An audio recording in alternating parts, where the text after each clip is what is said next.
What's up, you guys? All right, got something new. This is gonna be awesome. All right, let me put this down real quick right here. New package. All right, it's nothing. It's not a new pair of shoes, but it is something that I think I desperately needed for running. Oh, actually better than I thought. This thing's actually pretty cool. So, it's a hat. It's a running hat. Got some nice reflective material in it. Take that off. You can see running hats like these are like vitally important, especially for me living in Florida, because these things are just they're just so important. Really, that's really what they are. All right, let's see if we can. There we go. Got that broken off. Cool. All right, sweet. I like it because it's oh, and it's even got this nice, I like that.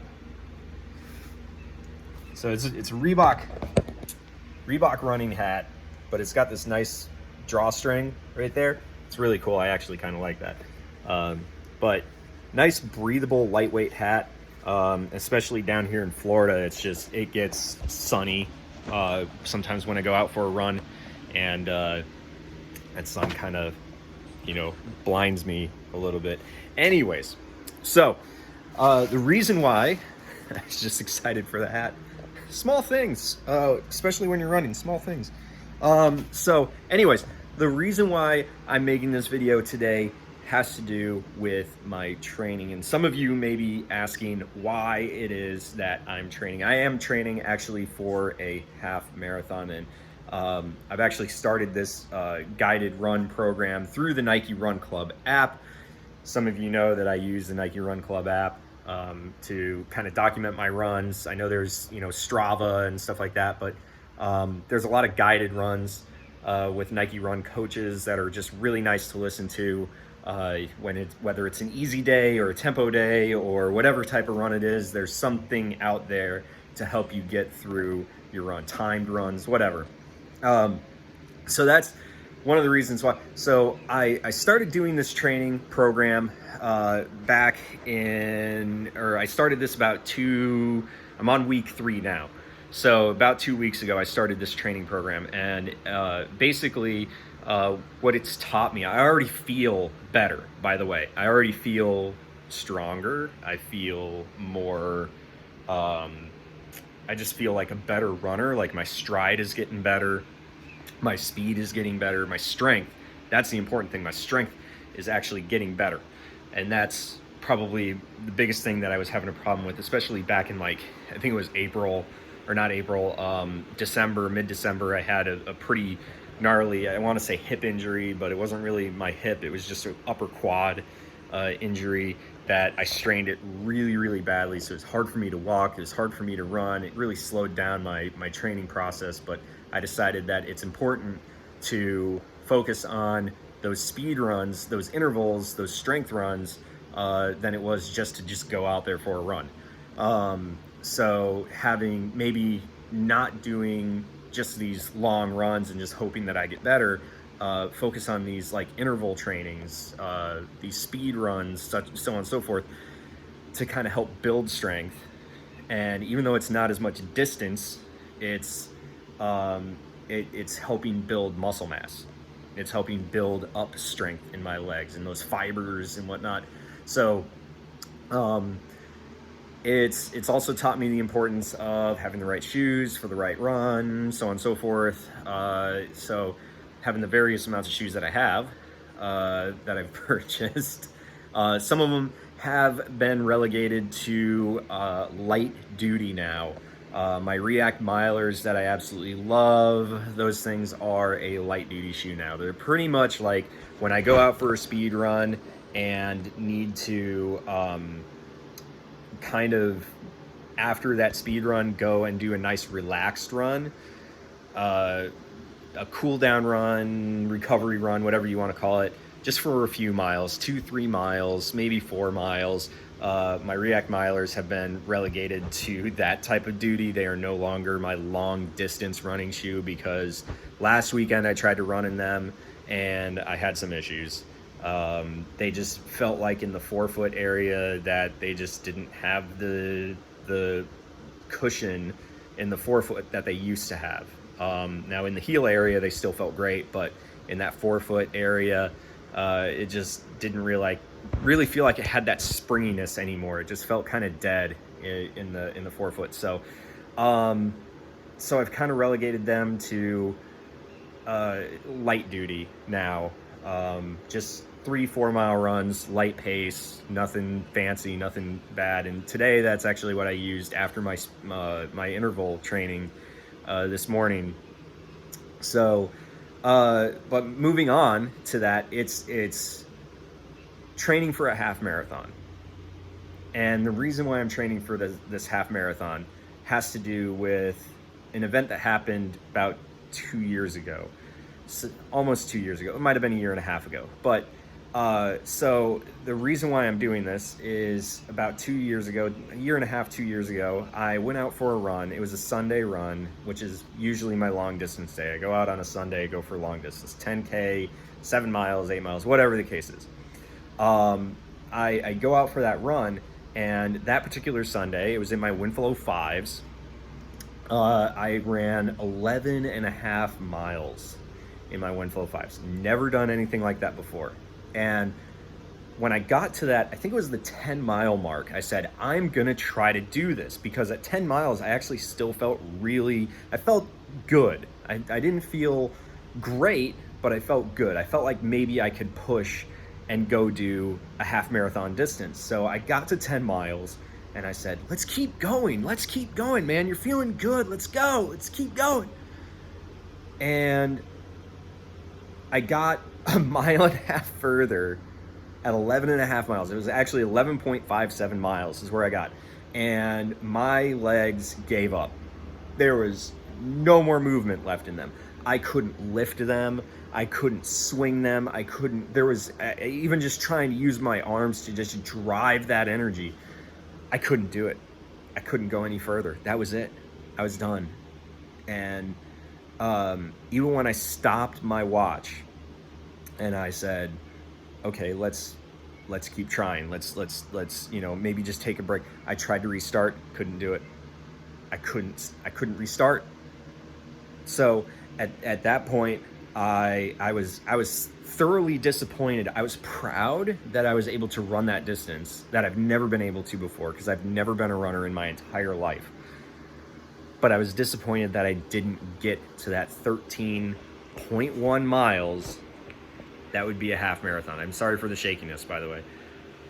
I was so disappointed that I didn't make it that far. So ever since then, I've said I want to try to get to that 13.1 miles. But I've had a lot of setbacks. I've had a few injuries, which is going to happen. I've had a few issues here and there. Sometimes it's just work getting in the way. Sometimes it's just life getting in the way, family. I can't say family getting in the way because it's important to spend time with your family, but after a while, there's times where you're trying to balance that work life, that home life, and then getting that training regimen in and not happening. So I've had a few setbacks. I've also put on a little bit of weight from where I was at my lightest when I did run that particular type of run. But I don't need to be my lightest. I need to be my strongest. That's what it is. I need to have the stamina, and I need to be my strongest. That's where the important part is. Doesn't matter about being light. I've never been a lightweight. But if I can be my strongest, that's the important part. So what I've done is I've done this program. I started this program, and I learned through various other YouTubers out there the importance of going through a training program, going through some sort of training regimen. Now, what I'm doing is a 14-week program through Nike Run Club, using their guided runs. So it's kind of nice to have that coach in your ear when you're listening through your headphones, to have that coach in your ear going, hey, pick up the pace, I want to see you move it, or even just mindful things like, understanding things about life, things that you can question yourself about your daily life, how it can make your life better and more positive, like just things like that. So using those guided runs, helping me push a little bit forward, just being a better runner. And the motivating factor is other runners out there, such as you guys that have been following me, that watch my videos, that click that like button. Those guys, you guys are what helps motivate me to push forward. Now, shoe reviews, just kind of a end of the video update. Shoe reviews, I will have some shoe reviews coming up. I do have one that I will be doing hopefully soon on the Saucony Triumph 17s. Now, unfortunately, the 18s are already out. They've been out for like a year, so the 17s are kind of an older shoe, but I still think it's a relevant shoe because it does carry over a lot into the Triumph 18s. There's also some leaked images that have come out, so on and so forth. And I know I talked about my React Milers are kind of relegated to light duty action. If you have any questions about the Pegasus, I'm going to kind of give you a brief update on the Pegasus.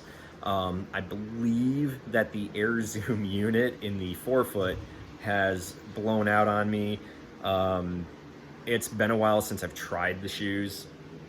About a week and a half, I think, since I've tried those shoes. But the last time I tried it, there was kind of like when I would step, just walking with them, there was like a popping sound coming from where that Air Zoom unit's at, and you could physically feel that popping coming from where that Air Zoom unit's at. It also doesn't feel like it provides as much bounce as I think the left foot does, because it's my right foot that the Air Zoom unit might be blown out on. So I'm not too sure, but I'm gonna try to give it a shot again and just see if maybe that's just like the insole of the shoe, the sock liner of the shoe might be doing that, or maybe it's the foam that's doing that. I'm not too sure, but kind of disappointed in that. So I've kind of pulled away from using the Pegasus and started using the Odyssey Reacts a little bit more for those like kind of speed-ish runs, 5K, 5K at pace run. So that's kind of that. And then I know there's a ton of reviews that I have to do. Shoe that is going to be showing up tomorrow is something that I got for really inexpensive. It is the Reebok Floatride Energy 3. Now, I got this because I had the Floatride Run 2.0s, and I know the Floatride Energy 2s are like a highly rated shoe. A lot of people love that shoe. But I love the Floatride Run 2.0s. Like, that midsole was awesome. There's just some things on the upper that made it kind of quirky and not work too well, but it was an awesome shoe. It was a great long runner shoe. It was comfortable, it was snappy, it was comfortable.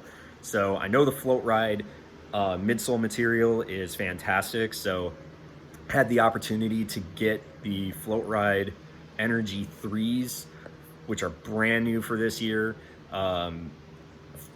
for a pretty inexpensive price. So I decided to pick them up. Kind of a Reebok fan, sadly enough, even though I know that there's some changes that are going to be happening over there. But anyways, so I'll have that review. I think that review is probably going to come up before my Saucony reviews come up. And by the way, I do have, and I'm not doing a review on it because there's too many on the internet, and I know some people might be disappointed and want my opinion on it, but I do have a pair of Saucony Endorphin Speeds. I bought those because when I do my 10K lead up race to that half marathon that I plan on doing in May, by the way, I don't think I mentioned that. It's the half marathon is the Gasparilla Distance Classic in Tampa. I'll probably end up doing the virtual one for a couple of reasons. And the main reason has nothing to do with coronavirus, by the way.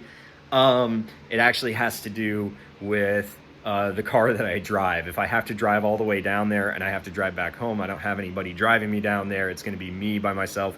And the car that I drive is my Subaru, which is getting some maintenance work on it done on it right now. But that's that Subaru manual transmission. After running 13.1 miles, I'll be honest with you, I don't want to drive a manual transmission car because my leg is gonna hurt like crazy. So It doesn't have to do with coronavirus, even though that is a slight factor in it. It doesn't have to do with coronavirus at all. It's mainly just the car that I'm driving. So unfortunately, that's just the way that it is. But I have a lead up race, and it's another virtual race because unfortunately they're not allowing anybody in person to do it. But I plan on doing the Run Disney Star Wars Rivals Weekend 10K. So I'm doing a 10K to lead up to the half marathon, and there's about 3 weeks in between. So I got those Saucony Endorphin Speeds to run the 10K race to see if maybe I can set a couple of PRs. That's my goal, is to set, maybe a new PR for a 10K. I think that's going to be important. Maybe even set a PR for a 5K in the same race. That'd be cool too. So that's my goal for that. But leading into that half marathon, the half marathon is the variable on the shoe. I might use the Endorphin Speeds, depends on how I feel. If I feel leading up to that I can do a 10K, or I'm sorry, that I can do a half marathon in the Endorphin Speeds, then I might use the Endorphin Speeds. If not, then I'm probably going to end up doing the virtual 10K in the Glide rides because they're just comfortable and they'll just keep me going over and over and over. So anyways, thanks everyone for watching this video. You guys are amazing, supportive, and as always, guys, enjoy the run.